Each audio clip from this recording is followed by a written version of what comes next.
Neftçinin baş məşqçisi Yuri Vernidub Qarabağla zarafat edib. Ondan soruşublar ki, Qarabağ son illərin çempionudur. Neftçi yenə də çempion ola bilərmi? Vernidub gülüb deyib ki, rəqiblərin keyfini korlamaq olar. Əlbəttə, sonra ciddiləşib deyib ki, çempion olmaq çox çətindir.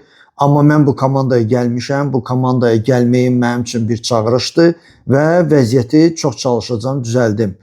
Vernidub qeyd edib ki, Vensan Abubakar çəkisini salır aşağı, sambo ilə rəqabətə hazırdır.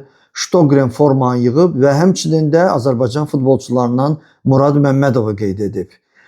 Vernidubun fikirlərinə görə o olduğu müddətdə komandada heç bir Rusiyadan futbolçu olmayacaq. Təzə futbolçu ola bilər kimsə gəlsin, ancaq əsas bu heyətdir. Bu heyətlə Neftçi bütün rəqiblərə baş ağrısı olacaq. Görək nə olur.